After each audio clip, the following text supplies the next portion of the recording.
This program contains content that may not be suitable for viewers under the age of 18. Viewer discretion is advised.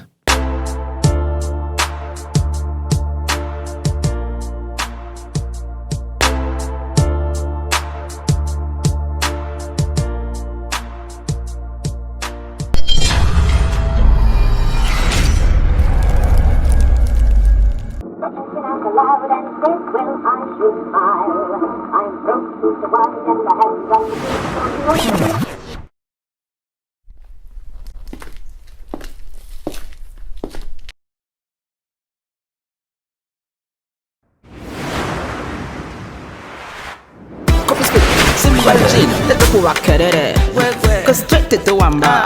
Kukabala zakwe tuwera. Tuteka wembera. Coffee spirit yeka Simba jini nabogola nanti swaga muchenda tulaga masabu merere. Coffee spirit Simba jini check under the cup SMS the code wangule birabo tulaga amanyi karuka sita wabuza Masabu maji.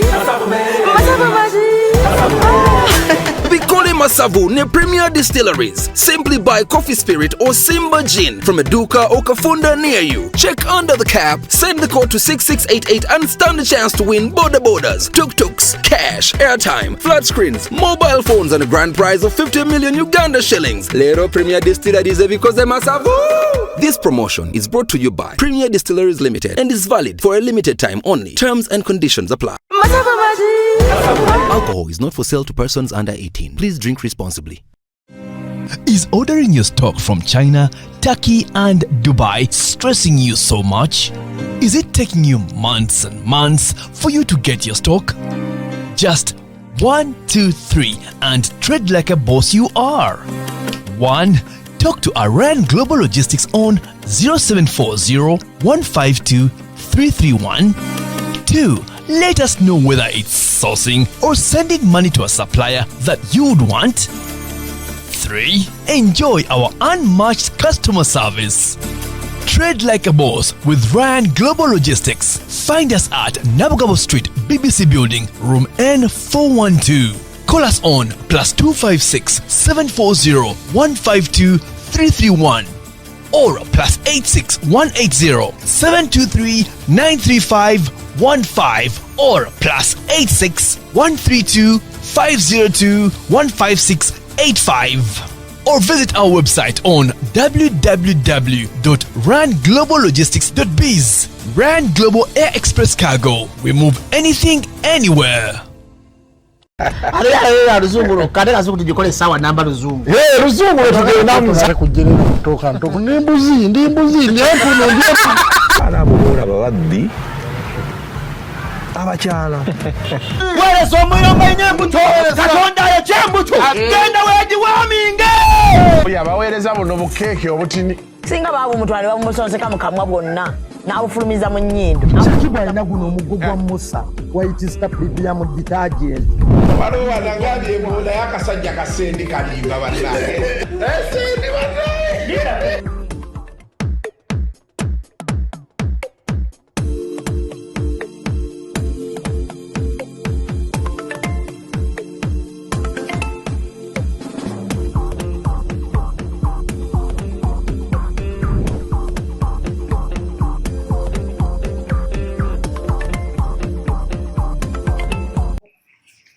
bw'ontunuulira booti n'otunuulira ne Elijah Kitaka byebyo Shiba bye yayimba gw'oliraanye omufaananyi atanaaba kati bw'oyimirira nange abantu balowooza sinaaba aye tolaba enjawulo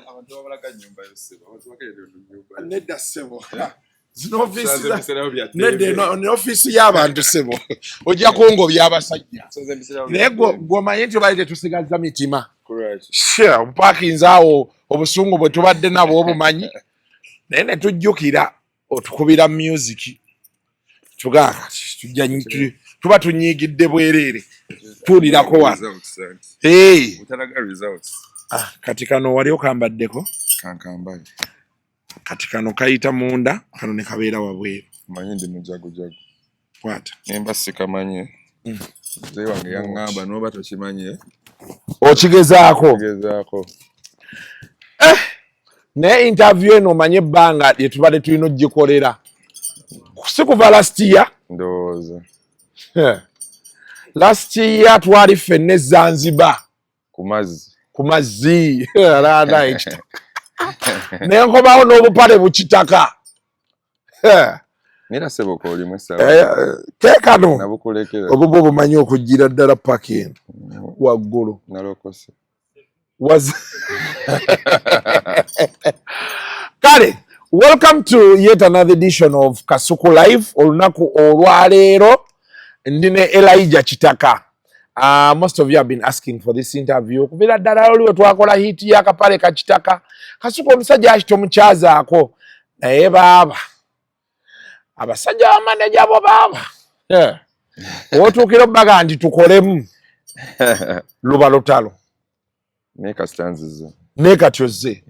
Tusanyisa okukulaba. Amina. Soko obuze ku batulana abatuwuliriza. Abatuwuliriza. Leero nzize. Kasuku leero ngundi naawe. Leero tuli ffenna. Sina gye ŋŋenda. Kati ekisooka Kitaka. Nze omulundi gwe nasooka okukulaba. Nakulaba ng'olina w'otudde. Wali okyayimba ziri ennyimba ziri. Olina ennyimba zo wayimba ng'ezo. Oba yali nga soul oba biki. Olina ennyimba z'oyimba eyo. Naye nga tonnafuuka bw'oti. Kamba omuvubuka ono. Nagenda okuddamu kusanga oba nakusanga wano nga ku NRG radio awo. Ku Gikoni. Ng'ebintu by'okubye ne ŋŋamba banna. Tukyali ffenna. Oba omusajja yatuleka. Tuli ffenna. Era nali ne Sendi ne kaŋŋamba naye omusajja kwali. Ne mugamba omusajja kwali. Fashion. This whole transformation from the very soft guy, ayimba world soul music, to what we see today happened. How do we move from the other man to you?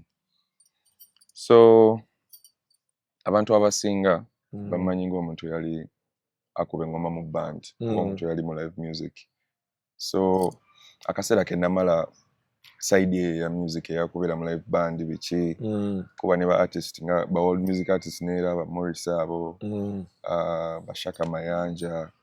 So at the end of the day I feel like nze ng'omuntu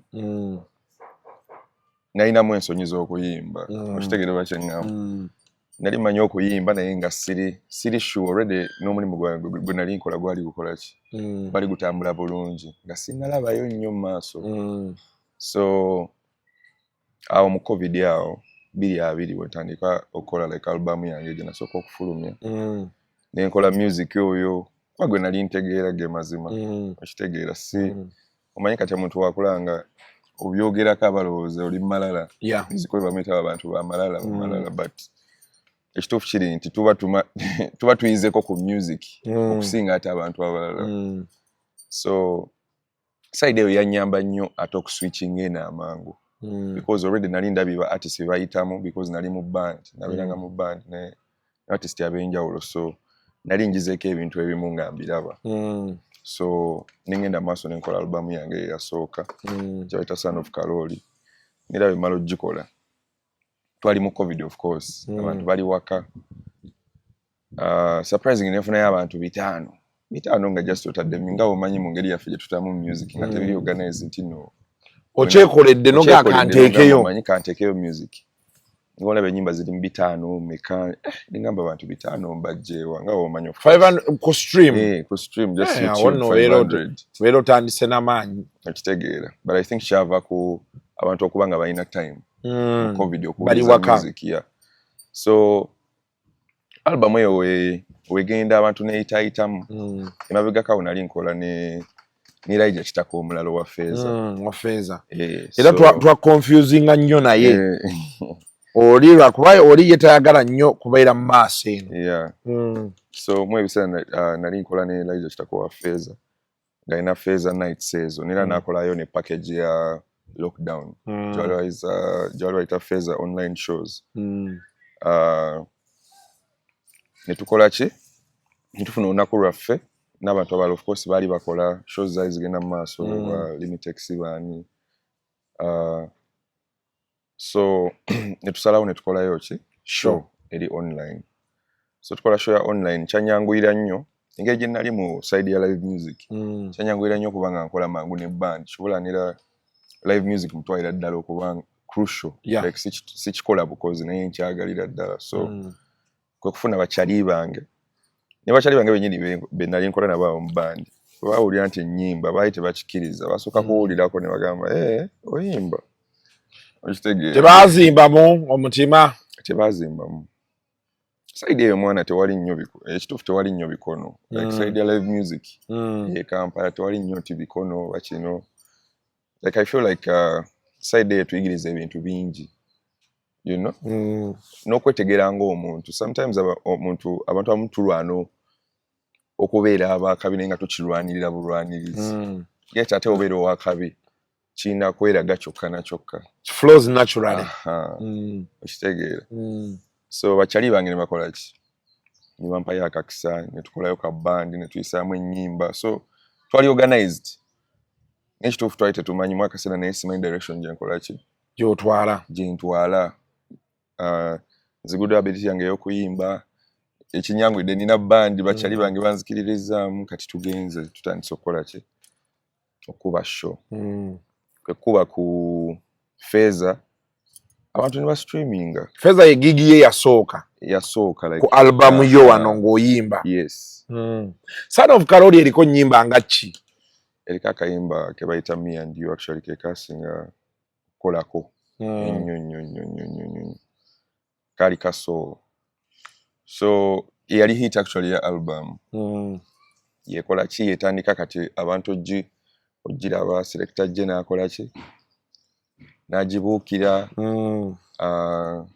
then Radio City nayo actually Radio City bwe basooka okuba oluyimba lwange olwasooka ku radio baluyita Muliro nera luliko album so nekigenda mu maaso abantu ne ba streaming netufunayo sente zitatusuubira because mwaka akaseera nali siri nnyo ku kintu kya sente nali nnyo mu kukola ekintu ddala ekyakabi nali mu vibe naye nga njagalira ddala kukola kintu kyakabi because kozeeko n'abaakabi kati nange njagala kukola kubo lyange naye nga simanyi kituufu gye nkola ki gye ŋŋenda so enkiremerako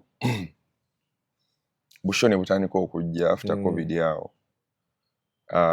ne Roast and Rhyme wekola ki wejjira Roast and Rhyme wejjira awo wenkola ki wenkubira Benon because Benon yajjanga nnyo eri mu live music eyo nga kyakuba ne Kazi Kasozi nga tuli eyo bana Kazi Kasozi ali ku ki gyali ne mukyala we bw'akyaliwo wano mu Uganda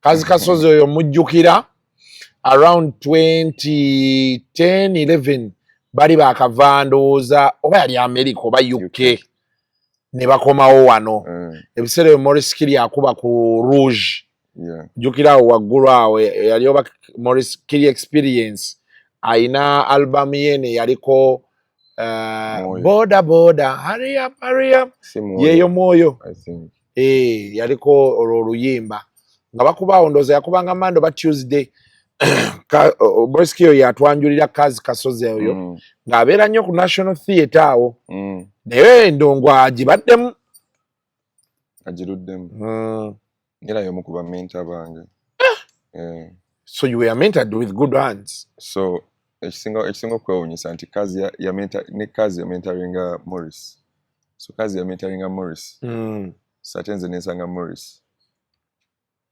naye n'abaako ate bwe yanteeka ate ne maana emitinga Kazi neera ekitegeeza kiri kyoyogedde kituufu eno mu live music eno mutemuyina nnyo mbeera ekintu kyayitawo mpitewo but you know at the time awo kati ebyo ebiseera and some of the reasons ezimu ku nsonga kinkubuuza the shift from the other side to this side but even this side eno gy'oli era music omuwulira akyali mu that inspiration music oyo yalwawo nnyo kuba ati nze nakavaringa Maurice Kiri oyo that time nga nkola mu Red Pepper tugendayo of course mukuba abawala abalungi ababeera bazze then you do a write up about what is happening there naye nga batubuuza nnyo naye abantu abo bakola ki mutegeera ebintu bye bakola olwo omusajja wange yalwana ennyo ne music yawo ng'akuba mu West Africa eyo Sundiyata Sebunjo nga ekintu wano tebakitegeera so when you say wamwe kyaliro feet I try now to understand. I think side yaffe music teyali nnyo competition because twayagalanga nnyo mukuba kitegedde ate mu ebyo ebiseera before COVID olaba ne band zaakyuka nti ennaku zino kati band zikuba kidandali kyokka mu mabaala olaba vibe because nera abantu balina okukola ssente but mu biseera biri ebyemabega band zaabeeranga twabeeranga ne jazz nights tubeera ne rock nights wano e Kampala ebintu bingi byali bihappeninga kati ojjukira bulungi kwera band yali ekubanga Serena n'egijjuza naye nga tewali agimanyi butereevu yiba nekwera band yalagawa ekyaliyo abaana abo benasooka olaba baakolako koshoba yali ku Serena ne batuyita they assigned me to go and cover. So I'm sitting there, I'm seeing these guys and people are really dancing. Serena is like full. And I'm like, are we all in the real world?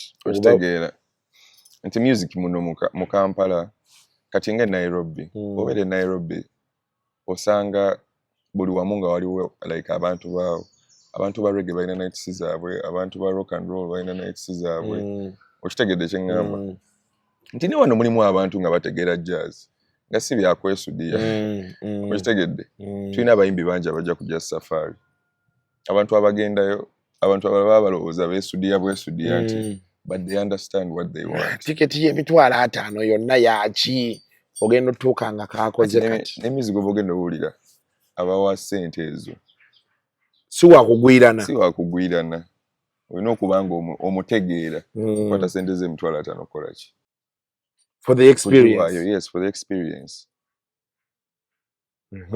Kati okubidde Benoni kati Benoni mukubidde nga mugamba Benoni kyekiriwo netunyumyamu awo nga Benoni waliwo Rostan Rhyme gye nalabye eri mu kujja mbadde njagala kukola ki kuyimbamu ngamba olina bandi olina ki nemugamba buli kimu nkiina nangamba kankuddire nga omanyi we yangamba kankuddire naye sisuubira simu ye kuddamu kukola ki kunkubira nenkivaako nengamba wange kankiveeko yinza okuba tebagenda kuddamu kunkubira kati mba nkyali awo nteekako essimu nga ngamba kyekiriwo muyimbira ssente mmeka kati mukuŋŋamba ekyo na freezing okugera ssente zetukola ki zetuyimbira nemala gamugamba nembalabalamukko kati abaye bange nembakubira nembagamba tufunye opportunity eshowcasinga ki waka waffe because ffe twali tukola rehearsal ne band actually Double Black benyini benali because Double Black najja nayo kuki ku Swans yalinga band gye nali nkuba nayo so we basaninga mu Swans ne Double Black nayo netukola ki nejja kakati nga bebange mbakubira amagamba nti tufunye akatisa wali mutiziro lyetu twali tulikola oba waliwo ssente oba tewali ssente nga tubeerawo mu rehearsal netukola ki kati nga opportunity ejja nga tuddayo mu kibiina nga tukola rehearsal twetegeka bulungi nga tugamba just akakisa kano tukole ki tukakozese bulungi ng'olunaku lutuuka nga tukuba shee y'amaanyi actually nze yasookawo olunaku nsookawo nenkuba album yange neera gye nali nnina abantu kale experience gye nafuna mu bantu nti they were attentive you know sometimes gyokoma okubeera ku stage ennyo olina otuuka ekiseera nga crowd osobola ogisoma naye kati mu ebiseera kyali kinfreakinga out okitegedde naye abantu waki basirise just bantunuulidde butunuulizi so at the end of the day kina realizing nti bali attentive ne bawuliriza music nga batudde nera safuira musawa za wali nga abantu bakoze peak hours. Omuntu asobola okukola ki okuwuliriza. So show yaggwa nefuna comments okuva mu bantu Julius ne Benon. Yeah, so our transformation ate yakyukira nti enkolagana yeeyongerako okuva ku show ya Roast and Rhyme nitandika okukola ki kati omutima ne gungamba ddamu okubira Benon okole ki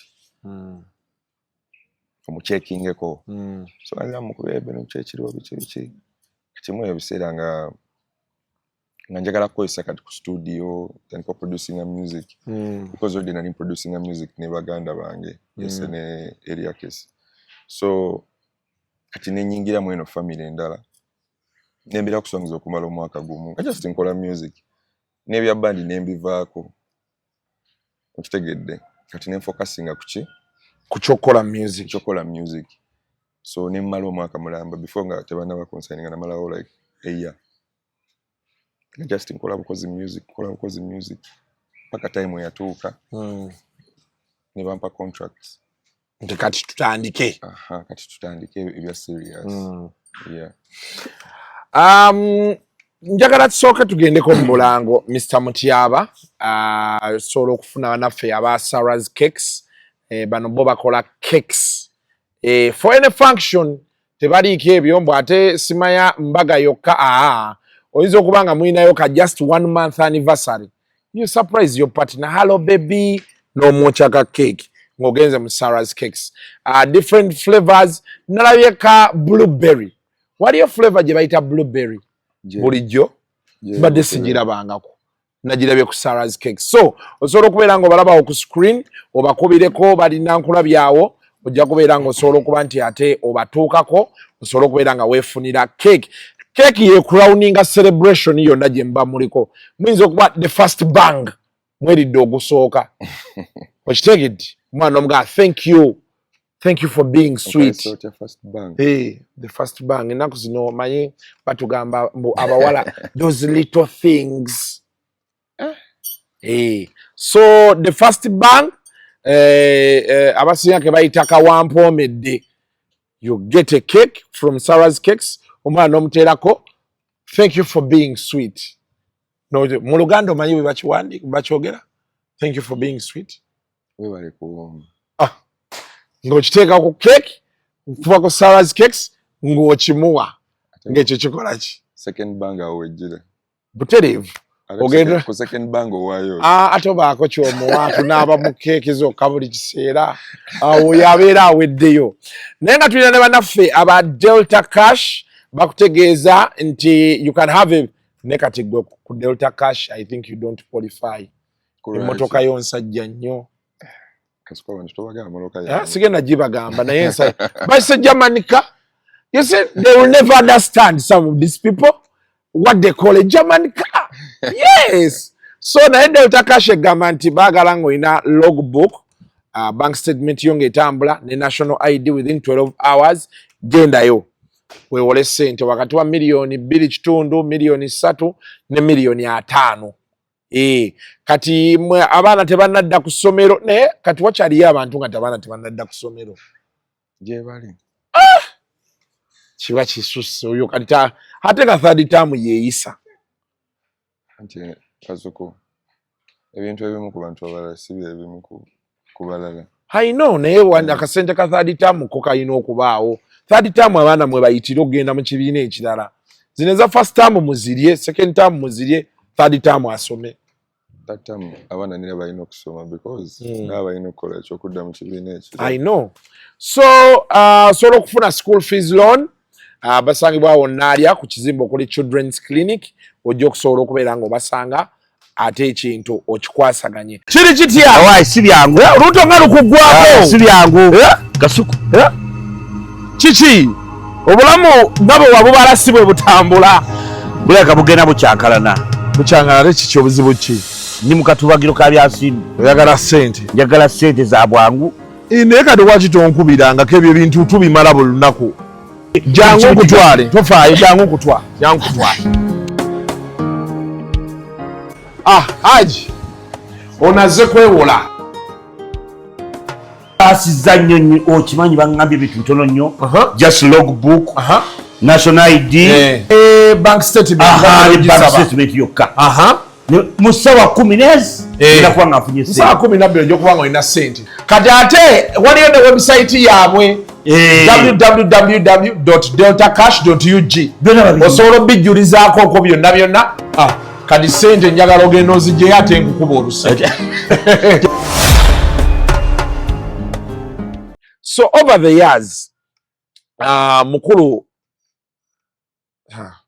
mukulu mba sikipise nnyo okwata wano ntuukawo noyisaamu ku mutwe mwendi wennyini oyinza ogaa nti mukulu wakinkugambye ekintu ekyo there's something that nekintu ekikyanchallenging and by the way most people nkibagamba ne batakikkiriza because they think Kasuku should be knowing everything.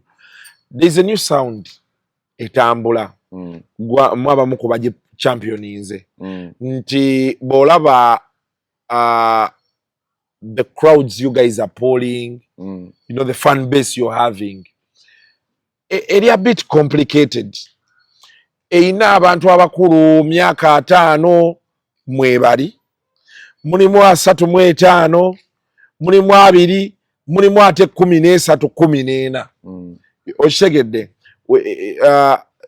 we last had such a fan base ndozo omuntu yajina ali chameleon nga chameleon akukwata okuva ku muntu ow'emyaka 8 n'akutwalira ddala paka ku myaka nga 7 but the challenge now is there's a sound you guys are doing Olimba ne Karokasita the remix you when you listen to the original it was okay but the remix gives you a whole total you feel like you're breathing new air you've seen your song with Dax Vibes wina n'oluyimba olupya lwafulumiza gwe wekka and then ekimbatharinga nti the movement of this whole music edda twalabanga abayimbi ngadduka ayina otwala ku radio eno atwale you know but you never see Kitaka you know I've been somewhere eggulo nade ku tales nga ndaba kulanga you know like you just wake up one day and boom Elijah Kitaka is here and people say fe tulinde Elijah Kitaka then you come you mash up the place sawa nga 7 mali nawe naliko ku performance yo ku 8 ogwekiro ne ku 9 tuyi nga abantu batudde olone bituyimba ko 10 kati ngezezaako nnyo okwagala okutegeera especially with you you are everything weird in this music business but somehow you are now on top of the music business unakwelewa babuuza Uganda's #1 musician it is you right now and I'm wondering mukusooka wajjanga oyina ebipale byoyambala negana emwe bannaye ono omuvubuka kwali oba yavaako ne sendi yakimbuuza betwakusanga namugaa sendi walina kati ennaku zino oyambalamu hard material walina nga biri bireebera bulebezi b'ebiti bipale bijjerebeza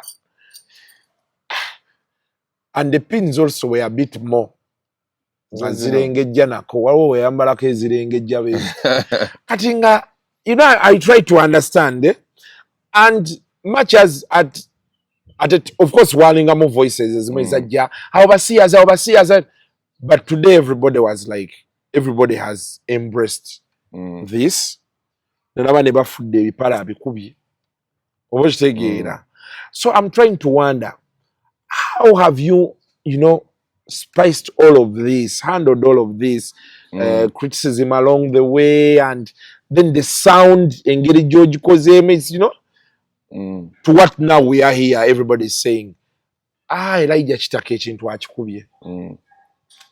So kyengenda okugamba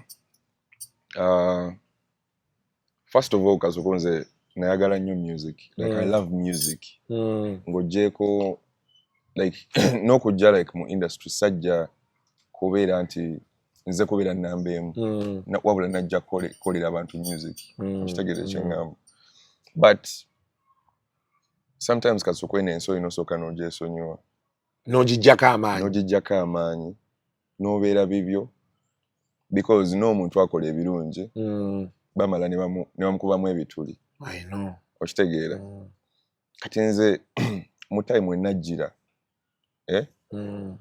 nali byange I just wanted to be myself okitegeera ne creatingawo my own freedom because ekintu ky'obeera kati ng'omuntu nganze me am an artist I'm a creative sijja kweyita muyimbi because me I just call myself a creative ng'omuntu ensi njiraba mu ngeri ndalamu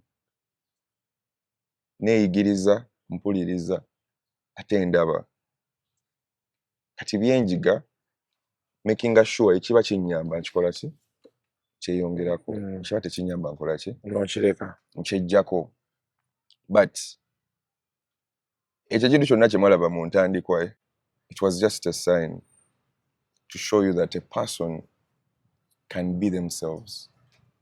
You know, sometimes Uganda balinamu ensobi emu batandikirawo okutandika okuvuma naye nga tebakumanyi otatandikirawo okuvuma oyo musiyazi oyo biki but the most surprising thing is kasoko ebintu byonna byennyambala abantu nina babiraba si bipya nnyo okitegeerwa kyeŋŋamba abayimbi babyambala ne bajja wano abayimbi bajja no nga balina pini waki bo si basiyazi kale okitegeerwa kyeŋŋamba but ffe tweteekamu nnyo akantu wano e Uganda nti bino ebintu biriwo ebiti bino biriwo ebiti ate nga ebintu byonna byetukozesa ebisinga byabazungu engoye zitwambala z'abazungu tulina TV tulaba almost buli omu asasula internet kulaba Netflix kulaba bintu ebyo byonna we see all these things but wano e Uganda abantu beefuula nnyo okubanga they are unaware of things well there are people who are unaware okitegedde but sometimes gwe ng'omuntu kasukuka nkubuulire ffe tubadde kati ŋŋanze omuntu eyakulira mu kanisa obeera mu setting emu nga yeeyo gye baakuteekamu gye bakkulizaamu gye wabeeramu oyinza okuba si kintu kyo it's not your calling nti kati ng'abantu bagamba nti taata wange musumba ate mutabani naye alina kuba musumba I think I've never killed anyone sittangako omuntu tondabangako mu kavuyo tondabangako nti nina gwe navumi tondabangako nti nina okitegedde oba kyeŋŋamba I just live my life do music okitegedde because ng'abantu ffenna tulina ebintu bye tuyitamu okitegedde the stories etuteeringa nti nze najja mu ngeri yakubeera like a free man ndi free njagala music I'm an artist nina we neeraba seeraba nti njagala kukubamu buyimba busatu oba buna abantu bampogganire getting too excited I believe essaawa zino nze yalibadde kati alina amalala essaawa zino tebadde kasuku sikyakubuuza nga kati kasuku aŋŋamba biki ninamu obuyimba bwange kasuku kati aŋŋamba ki but all in all abantu balina okutegeera nti twagala nnyo okusanyusa abantu abalala naye ate ffe ne tutafuna ssanyu mu ffe nti kasuku olina okulwanira essanyu lyo omuntu wakuggyako essanyu nti nze oyagala nnyambale bulungi because oyagala nkusanyuse then sisanyuse nze ng'omuntu because kino kyennyambadde kinsanyusa you're not comfortable in what we want you to wear. I want to be comfortable in what I want. Nalabako kola omwembaga omuzungu yajjira mu shorts. Yakuba businika we bulungi ne short ne ka t-shirt ke ka polo najja n'akakooti. N'atuula abamu naye ng'abazungu bo banne tebali bothered. Ngenga Abannayuganda bali bothered. Kati Abannayuganda nga that occasion waki ayambadde baatyo. Ayinza okuba musa kati mu scenarios omusajja osobola omusanga ng'abadde agenda misinga embaga ya kyaliwe naye nga along the way agambye kamale ngende mbeerewo naye gwe kati togenda kitegeera ogenda gamba omuntu azze buzza ayambadde waaki ate ng'ekisinga obukulu kubeerawo azze ate ataddeko nno ne kooti atudde kati okitegedde nti abantu at the end of the day bo bagenda kulumbirawo babagala kunafuya okitegedde kye ngamba essaawa yonna bakupookinga bakunafuye kuba ati ate ebyo byonna byonna bigenda obbaawo ate no music ng'atambula kati gwe kyokola osirikawo nogenda mu studio n'okola music okitegedde by the way na Uganda omuntu akyasize okuba complicated omumanyi bulungi na Uganda leero akuliko enkya takola ki takuliiko leero akuvuma enkya takola ki akwagala nnyo okitegedde so me honestly silence has been my thing. I focus on work. I keep quiet and I also do what I want because nze nasalawo mu kintu kyenkola mbanjaga nenkyeyagaliramu okitegeera kasuku akantu kokoyina olaba kati nga show yeno kantu ko buli wokera ku makyo keyagaliramu nira nkusanze weeyagala otudde ku nnyumba yo wali maaso oze emmotoka bana ine nyumba si yange walutwirawo bubeezi ofiisi zaffe ojja kundeetera abasajja abannayuganda tebaagala bayitako ayinza otutandikirawo okubeera n'emiti weegiti mu maka wano mugondi muka bana si wange naye kyenyagadde kiri kimu I think ekintu kyokola ekyo abantu basinga abakikoze bawangudde nalaba ne Bob Marley akyogerako sometimes enso ino gijjako amaanyi because over the years I've realized everybody has something going on for them whether good or bad. Most times people have things they are going through. Kati olaba ezo ezimu ku ngoye ze edda ze wayambalanga waliwo ziri ezaalinga bagi ennyo. Till I got a medical condition is when I realized waliyo abantu abamu nga babagamba olina okwambala engoye ennene. Kati so it came to mind as like, and maybe some of the people who are wearing these clothes tebazambala anti-fashion, but it's health reasons, you know? And I'm like, oh, today ndaba abantu bangi tebakyayambala misipi. And it's mostly health reasons. So oluusi ndowooza tujja ne tubeera judgmental naye nga tetutegedde. Ate abatayambala mpale. Wali abatambala mpale. Ey'omunda. Waliyo booba ogeddeko ki? Awaliwo abawala abamu ng'empale zibasiiwa. Ye alina material eri particular. Waliwo omuwala eyaŋŋambako edda lumu mbuye obupiira bumukaza. Ne mugamba mukwano statement eri political. Obupiira bukukaza butya ku siriimu atambula mu ggwanga lino. It was a political statement. Bukukaza butya ku siriimu atambula mu ggwanga lino. But yeah, I appreciate that take gy'otuwadde. Era abantu nsiba mbagamba nnyo wano Kasuku live. Ne mubisala ku TikTok ne mubireko okwo. Ensi gijjeeko amaanyi.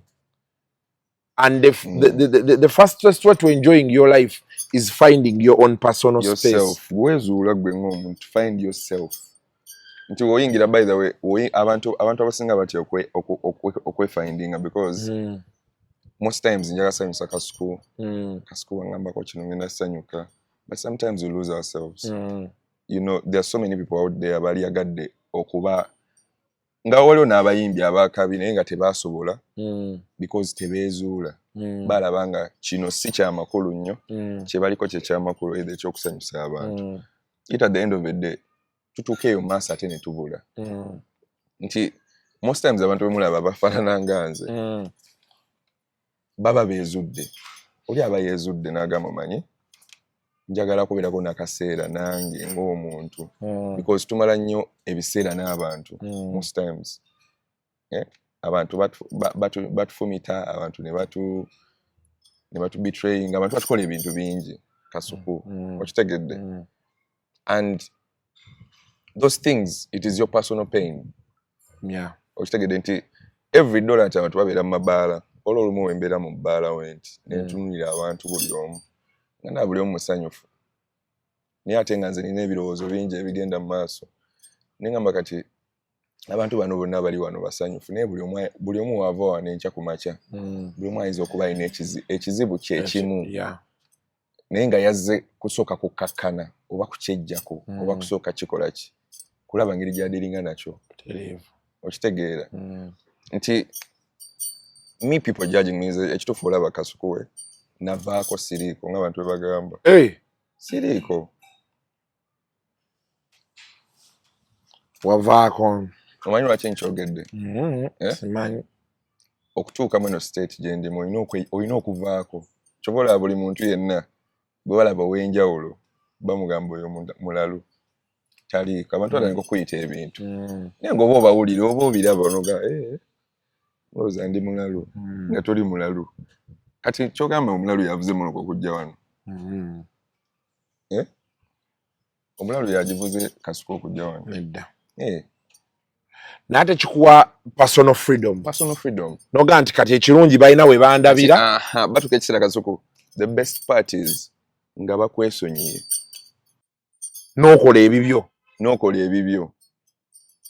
okitegedde wofuna that kind of space then olina ebintu bingi byowangudde wejjeko ebintu bingi wejjeko tokulaba nti ekitaka yambadde kano ekitaka leero ebintu obwo byejjeeko nti nyambala essuuti abantu abasinga niraba ndaba so okwambala obulungi ate ne benyambala si bibi that's fashion people just don't know about it that's fashion okitegedde ensi eziri wabweru ziri maaso olaba ne Nairobi wano etuli wala nnyo Nairobi people are sharp abantu bali sharp ate batugamba wano mu East Africa Uganda fa abakabi ti Uganda yakabi fe abasinga obwakabi ne in terms of okubala ensi olaba zitandise okulaakulana okusinga naffe because bo babala nnyo bali wala ensi yatuddukako ffe dda twasigala ine shell twasigala mbiri nti Uganda ffe tusinga okuba abakabi wano abakabi tukyakala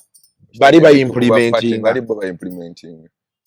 bali mu maaso okitegedde ffe kati Uganda twasigaza kuba bakabi nera ekyo kitegedde nera ogenda from Uganda bakimanyi neera nabo bwe bazikolamu ewaabwe bajja Uganda okyakala naye ng'eri ate speed gye baliko ndala bagenda mu maaso kati ng'ekintu kya sound okimbuuzizza nti waki sound gye tugezaako okukola ennaku zino yanjawulomu Kasuku like nze ekituufu saagala kola luyimba ndukomye mu kkubo kyentegeeza okola oluyimba odukomya mu kkubo ennyimba nnyingi zibadde za kabi naye nga sound waazo tamalaayo oluyimba okutuuka gye lulina okukola ki okutuuka okitegedde nti no creating a sound eno kiva neera ku personality ng'omuntu nga wondaba I'm a producer producing most of ennyimba zange abantu tebakimanyi producingira but I've produced most of my songs okitegedde olwesonetwa ne Banga Boy kana akantu gwokeekolera kotero sosa mu nnyimba zo suwa gyonna gyerezi tugenda tuuka waawo nga tunakuddayo wali ku sound kanondoza kankayisewo nyinza okeerabira soko ongambe ebigambo ebyo wayima misuwa gyonna gyerezi mutegu nnuma gwereze misuwa gyonna gyereze kitegeeza ki mukwano egy'okumutwe anti kati nagaye misuwa gyereze egy'okumutwe kati gukuluma weerezi ajati namyalo yayimba oluyimba olwo naye impression gye yatuwanga aluyimba nagamba emisuwa gye yali agamba si gyejje egy'okumutwe wamulabako kolo yaluyimba egy'okumutwe misuwa gyonna gyereze nga ajati ekituufu kyotegeeza kyeki naye buli mutwe gulina emisuwa tuddeyo ku sound wali so obadde oga nti sound obeera ne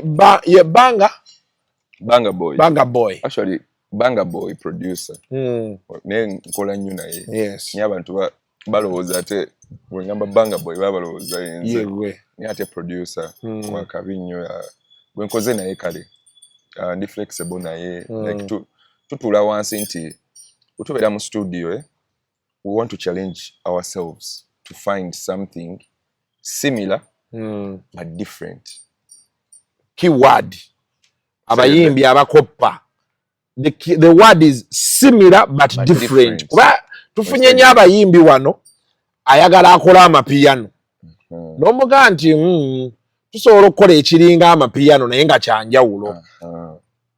So for us kati wemera ne bango oyo sometimes tutula wansi netugezaako netugamba kino kirina bbawo ekiti katukikyuseemu kino kibanga kiriwo ekiti tukikyuseemu nti it is not bad to experiment you know. Music is a feeling kati ffe tukozesa ekigambo kyeta music is a feeling tetukiyitako tetunoonya nti nino tugenda kuba ngoma kyegenda bayitamu nedda. We have fun with ourselves. Okitegere kiri kyenasobola okugamba nti sokomala okoye gwe ng'omuntu weeyagale okitegedde kati ne mu music mwekiri ne music nga oli amukola kusanyusa abantu kukola bantu kye baagala naye ate nga tafunye emyoyo gyabwe kati ffe tumakinga sure nti tuteekayo omwoyo gwaffe nga tukola music mu studio gwe wennyini n'osooka n'oyagala ky'okoze n'okyagala n'ogezaako buli kimu. And it's not bad to try. Sometimes we're trying, you're going to fail. But you get something nice. Okitegera kyengamba nti ne musicality eri gye nava ennyambye nnyo wano okitegedde because music mutegeera on another level, si just bya kuyimba buyimbi nti kuyimba music mutegeera ng'omuntu. So kinyambye nnyo mu production okubanga nsobola okukozesa elements endala ziri ninzigatta ate mu mainstream music wa mainstream okitegeera kyengamba. So I think that explains why even when someone hears you singing it is so effortless, you know. It does not feel like Kitaka. Naku zino tulinamu obuzibu abayimbi baffe ne mu luyimba lwennyini omuwuliranga. You know, there are people who sing and you feel this is coming from the heart. Ni kasuku n'ekirala bayimbi batini nnyo abakola vocal training. Vocal training tebakyazikola oli mutuufu. Kati kizibu nnyo ogenda ku show buli show kati olaba nga show zino ze tuba nazo kumukumu kizibu nnyo ogenda ku show kati nze jjukira ninamu live performances. Siga live performances eba kuggwe bw'otayimba wagenda sirika teri nga siddi nti eddoboozi lisigala liyitamu. So oba olina okwetegeka eddoboozi omanya like oluusi n'abantu obuli ali enkoko ng'abulayo eddakiika 2 okuyimba sobola kulya mmere ng'ogenda kuyimba. Kati bw'oba onooyimba tolya kasuku ebintu bino byonna obiraba woba ogenda okuyimba ku stage olina making sure tokkusa ennyo like bino ebintu byonna olina obyeyigiriza ng'omu tokkusa ennyo waliddeko kati olinamu kale time katugambe okyalinamu eddakiika nga 3 oba ng'essaawa kirya before onywe ku mazzi agabuguma okole ku vocal training okitegedde ogenda ku stage nga eddoboozi likola ki. So it is not business as usual. You have to love your job. Me, I love my job. I don't just do music because jakuba wakabi nkola music because mwagala ansanyusa ng'omuntu. So essanyu lyange abantu libakola ki kyekinzijukiza what Shaka Mayanja told me one time. Nangamba nti abayimbi bangi in the beginning they love the music and the moment you give music the love it returns the love. Then along the way they begin loving the money.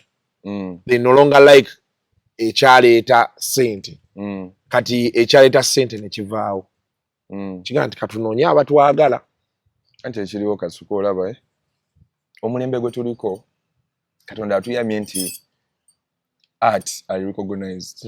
Okitegedde kyokulaba n'abaana baffe kati ofiira ku mwana n'ogamba kati wasasula fees n'osasula buli kimu yate n'osasulayo emitwalo emirala nga gire simanya mu swimming simanya biki simanya leso waliwo egiyitaawo sente endala okitegeera nti omulembe gwaffe guli so appreciative of art nti omwana azina akazina ne katrendinga kino kibeerawo social media etuyambyeko okitegedde tekikyalinga luli nga radio ne TV zokka zino zina akazinako ng'omanyi sente zo zigenda okuva you still like as no, we still keep the art, but we also make the money. Oyogedde akazina nonzijukiza waliwo omusajja ali ku TikTok okwo Lugoloobi. Era Lugoloobi okoze ebintu mu ggwanga lino. Omulabyeko Lugoloobi. Lugoloobi azina luluyimba boss it. Gaali awo munene ajja n'abuuka baati ne yeenyeenya ati. Nakeeso la Stanbic Bank emuyise bwaddeyo ne kapati ajja abaziniremu. Abasajja beekoze ebintu. But of course then also it goes down back to the passion. That he loves what he's doing and it's giving back to him. So I quite understand. Wano tubadde n'opportunity kati esaazi no tulina opportunity ekuuma ati waffe n'asigala nga waali ayi ne tumufunamu tekikyalinga luli nti kino kye kati nze ekituufu ng'omuntu I love understanding the trend, but I also want to make I also want to be an inventor of another trend. Which I think you're doing now. Tekiri nti nno kino kyekiriko tetulina okugenda nakyo. Gukola ekintu kyonga kirungi naawe kenyini okitunde. Kitunde bulungi. Olaba ng'ekintu kya fashion mwagala. Mama wange yali mutunzi like she eddanga nkula yali mutunzi ng'atunga. I think mwekyava mukitegedde yatunga gowns z'abagole ebiki. So nange ng'omuntu I think kyamala nekikola ki ekikwata nekijja ate mu kaseera akatuufu enkyetaagira because ekituufu kasuku music wano wadde mukola but the truth is ntunulira music on a wider scale sikitunulira tumize nti nkirabira wano but kyobola abantu nteekamu obudde mu fashion nteekamu obudde mu studio neŋŋamba kati ngenda njagala kuta oluyimba nga lusawuninga bulungi neera olaba ekituufu tusobola okubeera mu week nga tumastaringa na kumixinga luyimba ne Steve Keys oyo wiki number just tubuuliriza wiki number whereby mbulirayo abantu abatwala wiki number abantu abasinga ennyimba bazitaboti nga balukubye wali balukwatamu katini okitegedde kitegeera but we take time nti oba nkyogere ntya like music wadde essaawa zino andeeterayo kasente okitegedde but nkyamwagala ng'oli kyali wange gwenna ampisiza mu bintu ebyo byonna eyambeererawo saagala mwesonyiwa mu ngeri eyo kuddukira bino ebijja nti bizze mu kaseera kano because nze akaseera kange nkyakalaba nti nkola ki neeyongerayo mu maaso okitegedde but neetaaga ne protecting this kind of relationship nti wemba mu studio njakola luyimba nga luva ku mutima gwange kitegedde ebigambo olusi bye tuyiiya nze nganze biviira ddala ku meme yange ku mutima gwange n'ebintu bye mba ndowooza kitegedde okujja n'oluyimba okubanga lusoundinga bulungi kitegeera and I think that is where the trick is naffe no kati mmina ebintu bye tukola the moment you love what you do I think things tend to pan out naturally. Then, you know, era abantu bangi babuuza nnyo kati kasukuwa omuntu n'omu asooka okole gwe ky'olowooza. Nina abantu bendabye nga succeedinze mu kutunga ngatto. Kuba kyategeera kyayagala. Era nga buli omu amwogerako nti omusajja oyo akola engatto. Kati ogendayo n'akusaba emitwalo gyo ena ng'oli very sure nti ky'oyagala ajja kukola ki? Ajja kukikuwa. But with all of this, of course, together with music and the fashion and everything that has been around you, how has your family taken it in? Nalabako Kolomo, I think you did an interview with where is Zubeda?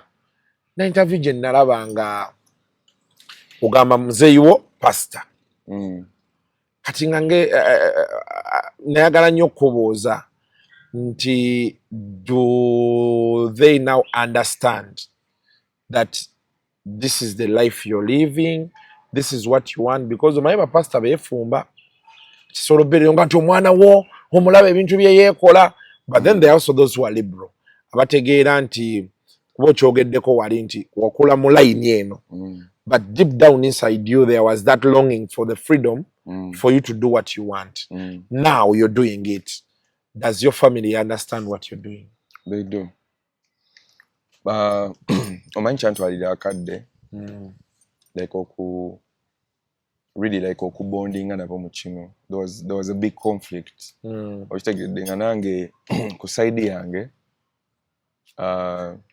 kino engeri gye kinnumirizaamu oba okitegedde kye ngamba nti okufuna ebintu ebirungi sometimes it's sacrifice oba okwezuula it's sacrifice nti nalina okwewaayo temwalifunya nyimba nga ddaawa senga seezuule temwalifunya nyimba nga ekyange senga saasalawo ne ngamba kati nedda kino kye njagala okukola but honestly conflict eyo nange ya traumatizinga ng'omuntu okitegedde ngezaako okwezuula naye manyi kati muzeeyi wange nsumba biki so it was kind of a struggle for me mu time yange y'okwezuula okitegeera kinagambye nti oluusi abantu basobola okukulaba naye nga tebamanyi bintu bimu by'odirinze nabyo mu bulamu bwo okitegedde okutuukawo oli.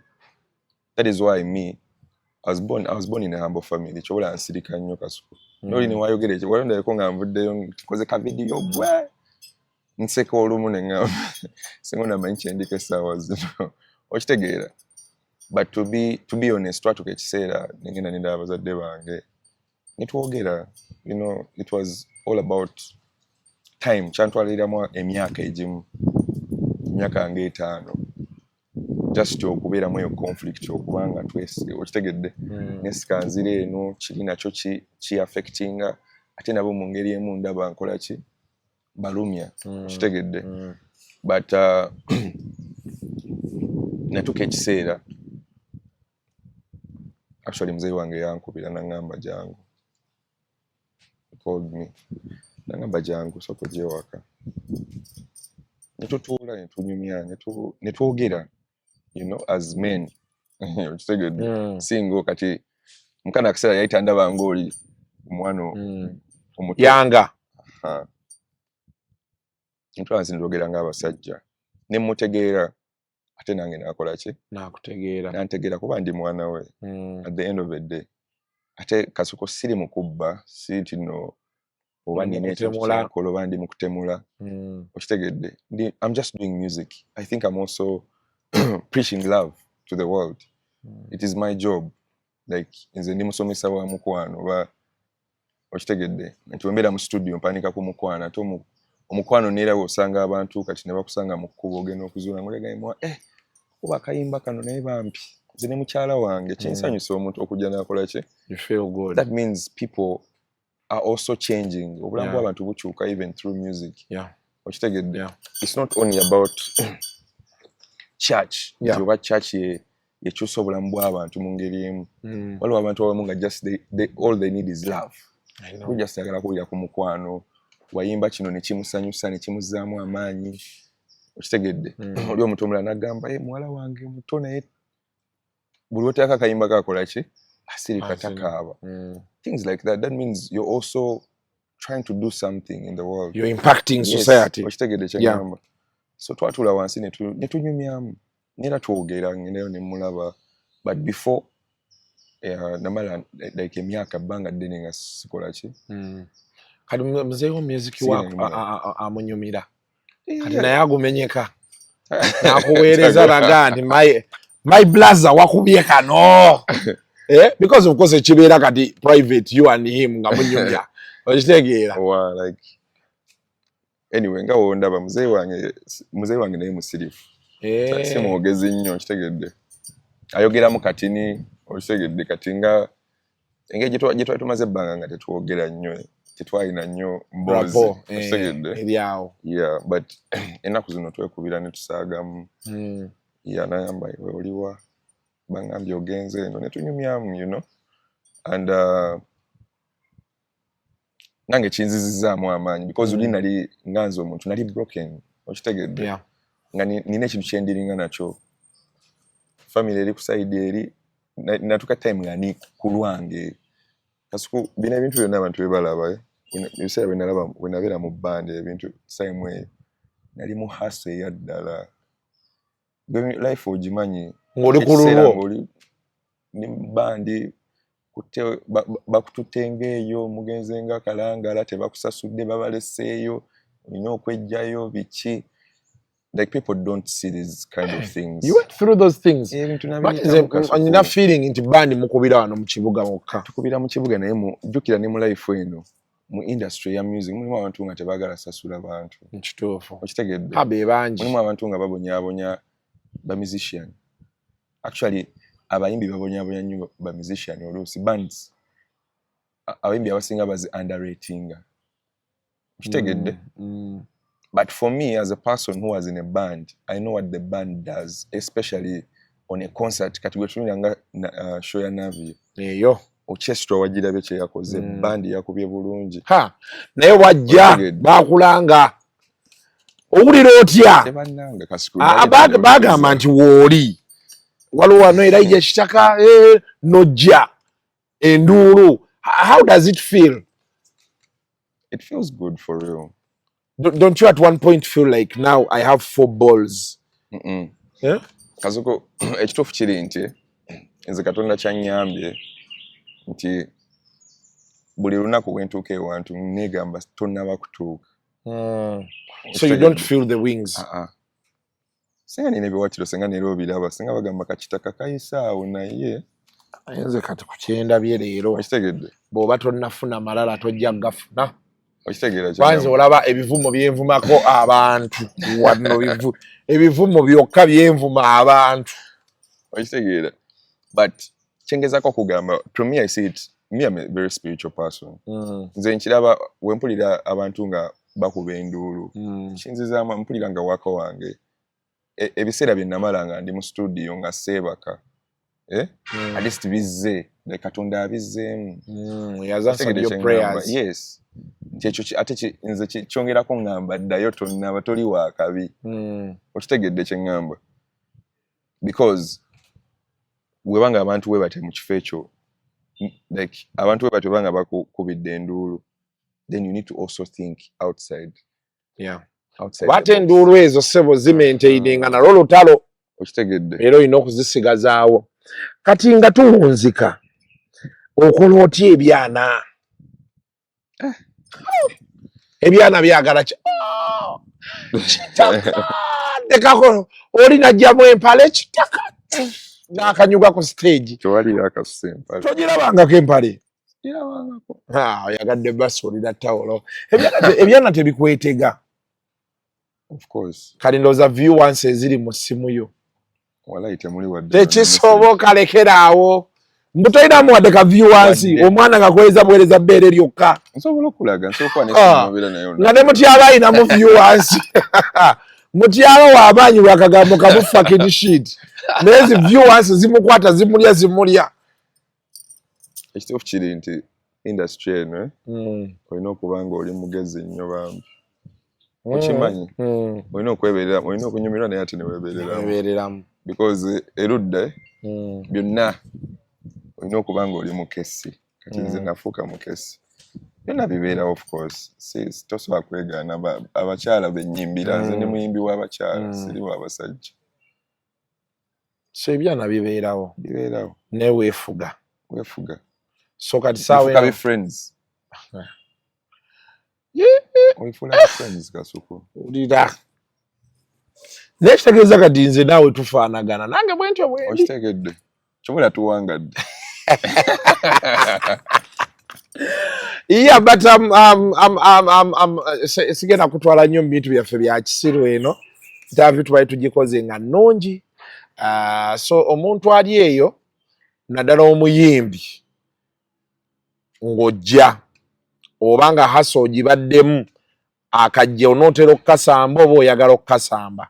This interview offers you very, very great insights into, because bw'otunuulira byonna Kitaka by'atunnyonnyodde obudde abutaddemu ate akyabuteekamu. Ate abayimbi beekerawo okwekoppa. Okwekoppa batya? Balekerawo okwekoppa. Buli omu asobola okubeera. Okitegedde? Abantu just tebagala anti kyenkugambye abantu just tebagala kwezuula.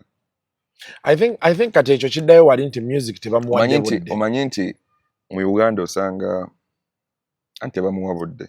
Osanga abayimbi 5 nga oba kuba oluyimba nga obadde tolumanyi nga tolumanyi nti lulwe. Ne bakuba ennyimba endala ez'abayimbi abalala.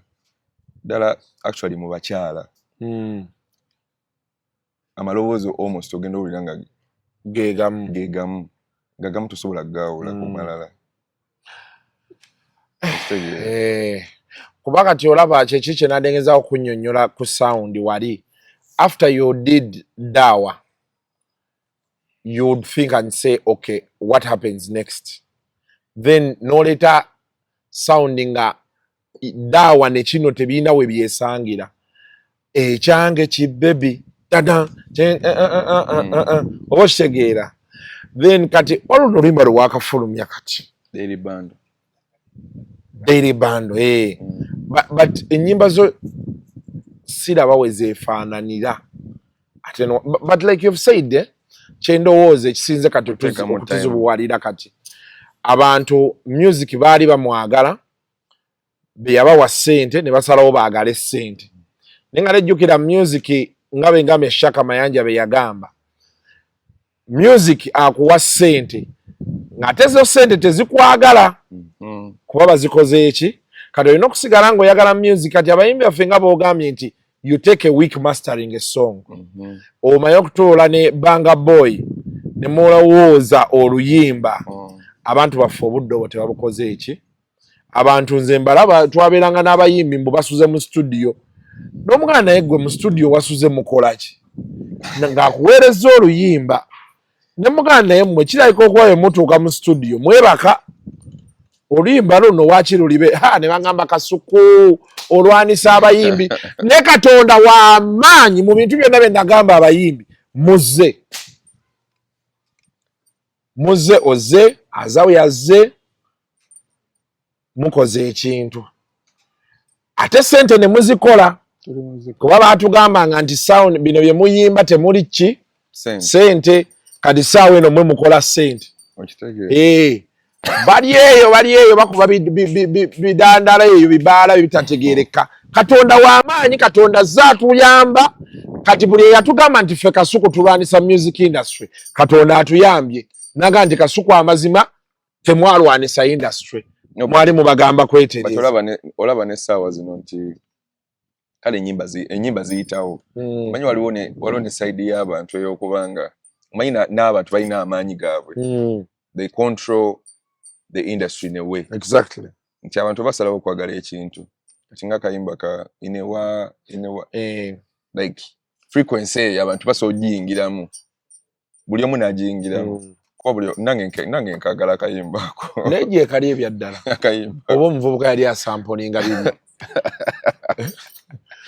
I've never got wali oluwuliddeko lwonna ne lugwayo mpulirako buulizaawo n'amazina g'endaba naye nga kanyuma okitegeera nti abantu oluusi bayingira mu frequency eyo ne banyumirwa ekintu ate nakyo tekisobola kukola ki kibajjako but ate to some of us we also want to keep the sound original nga nungi because tulaba nti nesobola okutuuka mu bifo bingi ate world over the originality is what is going to get you where you want to go. And I'm also omanyi music obuteefaanana nga olaba engeri gye ndi mu kikola sagala kwagala kukola bukozi music nti oluyimba lwayiseewo njagala kukola oluyimba olusobola okubeerawokko okumala ebbanga nga oli walukuba after a time obanga wayiseewo emyaka nga 3 lukyali luyimba tuteeka mizindalo luyimba nga bwe tuwulira ba Eri Wamala okitegeera. I get it. But I think the most important lesson I've picked from you today is something that I've always told people over time. Ensi gijjeeko amaanyi. Ensi bw'ona ogijjako amaanyi kigenda kukuyamba okwezuula. Bagenda kuyita omulalu. Bagenda kuyita omusiru. Naye gwe ogenda kuba olina ekikyo ky'omanyi ky'okola. Era ojja kumaliriza ekikyo kigguse nga kiyiseewo. Nga bwe tuli olunaku olwaleero era ijja Kitaka 2-3 years ago we all thought the man was mad. Today we are dancing to his music. He's the biggest artist in the country right now. Okitegeera ate nga tekibaddeemu nti ne tusasula ono ne tusasula oli kibadde organic ne kijja ne kizimba countdown kati obeera ku countdown ngera ijo inako ennyimba 3 olaba wenfunye n'akakisa kajja ku nnyumba yo ennyumba wakyo gisibyeko bannaye wano si wange bannaye wano tukole office yaffe bakubanga sikubye bulungi ennyimba nnungi tewali mpise wano ku nnyumba yo bulijjo tuyite eri ku kugundi ku jikoni naye kati leero ongambye wange kankuteeko ewange olabeyo ante tugenda ne twefuula nti ffe bannamba emu omwana oyita omuntu ewu n'omugamba soko jje ewange olabeyo kati otidde mutanisomeza amalala ntidde neera kuba ogwo okukoza omuti ogwo nyumba eso ina 15 ntandike nange togenda bale manyi nti awo munnaye tuvugiraawo buli omu akwateko kyakutteko ensi tugireke tulabe ebidaddako awo but yeah, thanks for coming by. It's a pleasure having you. Bade neebibuzo byenjagala okubuuza ebyekisiru naye olina engeri emozi gy'ogireese eno and we don't have these discussions so much. Abantu baffe abasinga naddala abayimbi, I don't know if they're just shallow, tebakitegeera kukinnyonnyola, but we need to have more of these conversations. Actually bwe nali ngenda e London ne Moses Matovu yaŋŋamba talk and talk show edda mwaninga mulina ekintu kye mukola naye ennaku zino ne muŋŋamba Muzeeyi Matovu view yatabuka naye we are trying to and kimpadde something to ponder about. We may have nja kunoonyako mu maaso eyo twongere having these discussions. I think if we want to format the business now into something we want, because abayimbi bangi tebaagala kukkiriza naye the industry is on its knees.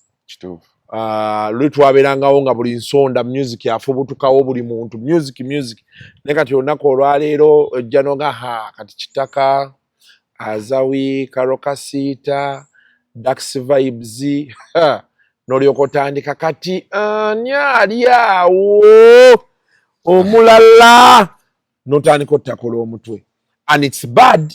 I know.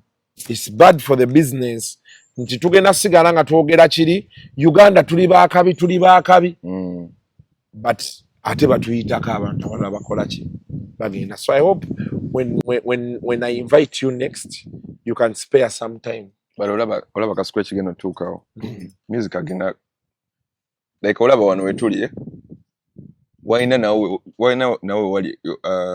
waliwo ekiri mukolebwa along the way nti tulinamu amabanga kale mu music industry naye waliwo abaana abali mu kujja abali mu kukola nga baagala kye bakola ate nga ekirungi kye bafunye bano abaana bali mu kujja abaana abasinga kati bali more educated with music bamanyi ekintu ekirungi bamanyi kye balina okukola naye ojja kugenda olaba nga eugap ekoze eki yeggadde bulungi ate nga nemu music owakabi. Yeah, but I think now we need to roll on the conversation. Yeah. So next time betunajja tugenda tutuula nga bali mu podcast manyi bwe batutula beti tebatutwala serious mbu tuli wansi wa miti kati oluddako tugenda tutuula mu studio. Oyina ne studio weeri awo wabula bannange bijjeeko mu kyalo bijjeeko bannaye wano si wange ogamba abantu nti wano wange wano si wange wano tupangisawo bupangisa si wange nange kengeno tandika naye napangisiza bupangisa.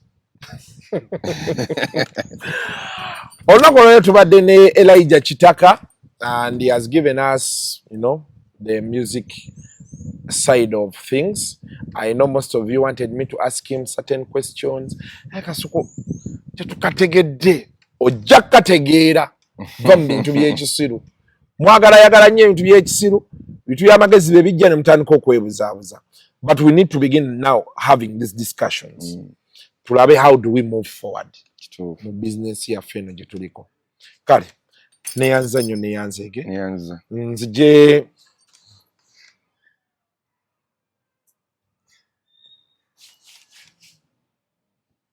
kacha kumbadde nga sikategedde bulungi. Can I come and we go German? Omanyi ennaku zino ebikonde byatabuse ebyabaserebu kasuku ayinza okuba nsaba fight. Oyinza okunzita naye njagala kukuba Kinimurodi ekyo kikwalewo kikube esabo beegiri tulike tu kigukire bwena wakole mutwe kale mubeere bulungi mweraba. The views expressed on Kasuku Live do not reflect those of the host, producers, or management. They are solely of individuals providing them and do not represent or reflect the official policy or position of this YouTube channel. Luzungu kade Kasuku tujikole sawa namba Luzungu. Luzungu tugenda musa kujjira kutoka ntoko n'embuzi nyepuno ndyepu anabola babaddi abakyala Wele somwira manyembuto katonda ya chembuto genda weji waminge yabaweereza buno bukeeke obutini singa babu mutwale bamusonseka mukamwa bwonna n'abufulumiza mu nnyindo Kibwa alina guno omuggo gwa Musa wayitista premium detergent waliwo wanangali ebola y'akasajja kasendi kalimba bannange esendi bannange